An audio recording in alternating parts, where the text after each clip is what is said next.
Alright, alright, hello. So we're looking at making our own shell game today. A shell game is, of course, a game where there's a random chance of guessing where a ball is under three different shells or cups or something like that. I like this lab because it's a great introduction to App Lab. After you've already kind of got your feet wet with some basic drag and drop programming, you can now do a little bit more with it. And best of all, it does it without the need for a programming structure called loops, something I think should come much later. All right, let's go and begin. Just go and making this program.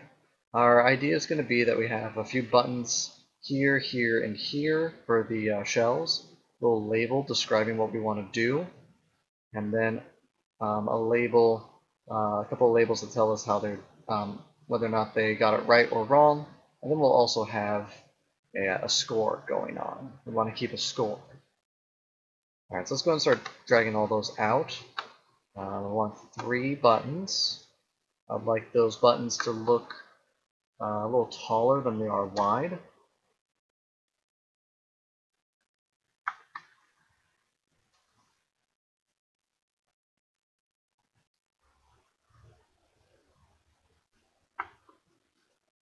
There we go. Awesome. I'm going to duplicate that twice, so that way we have all 3 buttons in there, using little guides to line them up so they look decent. I'm going to call this first one button shell 1. Remember that for variable names, or any name really, name what it is and what it does, or what it's for. That's your general rule, is just do what it is and what it does. I'm actually not going to use any text on the button, because I don't think it's necessary. Instead, for each of the buttons, I'm going to use an image. I'm going to use one of the icons that are available on code.org, and let's just find one that looks like a shell or a cup, something that would look like it. Maybe a cup. Alright, we'll do that for all 3 of them.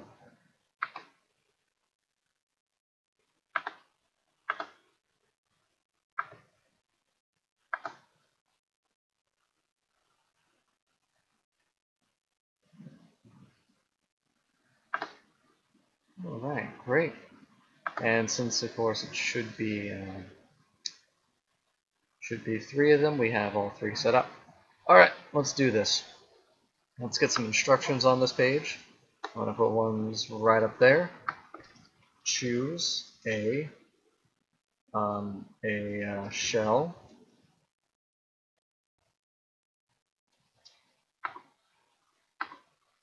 Put that right below it. And increase the font size a little bit so that way we can see.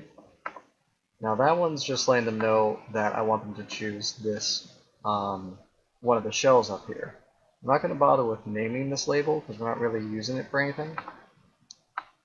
This label, same thing. This one's just going to tell the user how to play the game.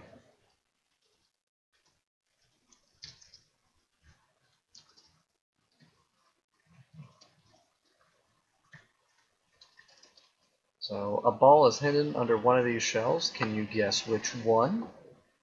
Makes it kind of, kind of fun.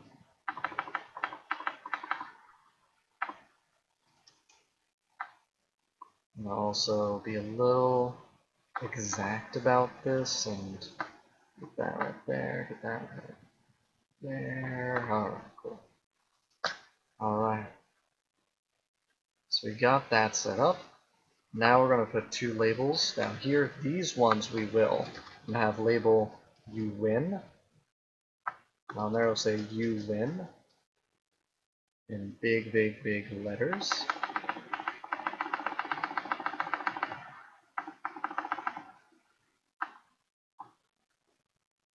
I'm going to duplicate it. Put it right below it. It's going to be label you lose. We'll give a frowny face. We'll take out the exclamation marks because that just seems mean in that case. Alright, and then that's almost all we need. Last thing we need is the label for just simply what our score is. Number of wins. I'm not going to name this label either. We're not going to change anything about it. There's really no point. Some labels will need to, some labels will not. Some elements you do need to name properly. Others you don't really need to. And I'm hoping that as you go on programming, it becomes apparent to you which ones need it and which ones don't. These ones, a good rule of thumb is just simply that it's any element that's going to be changed or used that might possibly get confused. Alright, I'm going to make this nice long label here. This is the label to hold wins. Start that off at 0. Duplicate. Label to hold losses. And notice how these are different from these labels, because I want to keep these two on the screen, these number of wins, number of loses, because they give context and I don't want those changing. But these labels over here that hold wins and losses, they're going to change a lot. So already we have a nice little phone app. You can press any of the buttons here. They don't do anything, of course. We say simultaneously you win and you lose. We tell them they haven't won at all and they haven't lost at all. And it's just all ready. It's ready for work. Alright, first thing we want to do, we have the ability to hide certain elements until a certain time is needed for them. So, for instance, my you win label, I'm going to go ahead into here, scroll down inside its design, and press the hidden checkmark. And do the same thing with you lose. So that way when we actually run the program, oops, there we go. Now then we actually run the program, they don't show up. But we're going to make one of these buttons actually change them so that way they do show up. So that gives us our first idea of what we want to do. One of these three needs to be our win, one of them, and then the other two are lose. Now that's one way of going about it. That's not a good way. I'm actually going to show you a really good way of doing it. Let's make a variable. This variable is going to be equal to, let's say, it's going to be which shell. And it's just going to start off with a random number at the beginning of the program. Put this random number in there. We're going to get a random number between 1 and 3. This random number thing returns a basically random number in a range from 1 to 3. It's going to be equal to one of those right after its first time.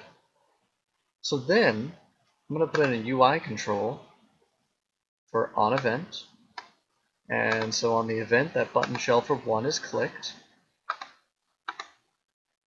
I'm going to first see if, use this if-else structure, if the variable which shell is equal to, remember 2 equal signs for is equal to 1, hit enter, select, put that in there. So if it's equal to 1, then that means that we've won, right? So what I'm going to do is I'm going to change a property. I'm going to show our you win label. And then I know it's, well, yeah, we'll just say that for now.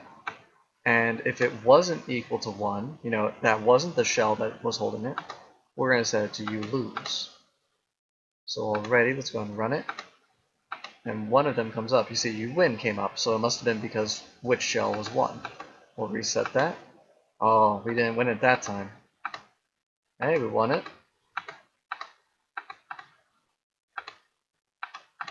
Run it again. Oh, yeah, we're winning quite often. Maybe I should win the lottery. Maybe I should play the lottery with these odds. Anyway, so yeah, we have that already. Go ahead and click inside the program, inside the white space, drag and select it all. Press Control C, click off of it, then do Control V to copy and paste, because we're going to do basically the same thing for shell 2. Then change which shell to 2. Okay. And then go and select this one, click out here. Button shell 3, as long as which shell's on 3. So now we have this working. Right, we choose one of them, and if we win, we get one, and if we lose, we get the other. But it's getting a little confusing. I don't know which one we won with, which one we didn't. It's a little messy here. So let's change that a bit. Let's go up to the first if statement, and we're showing the win label, and that's good. But what if we had just lost the previous round? Because the idea is going to be that we can click on these several times and keep winning or losing. So what if we had lost in the previous round? Well, then the you win and the you lose label would both be up. So in addition to showing one of the labels, let's hide the other one. So I'm going to hide the label you lose. I'm going to hide the label you win for this one. I'm just going to go and delete these other ones down here because they just make it harder. And we'll copy this, paste it, paste it.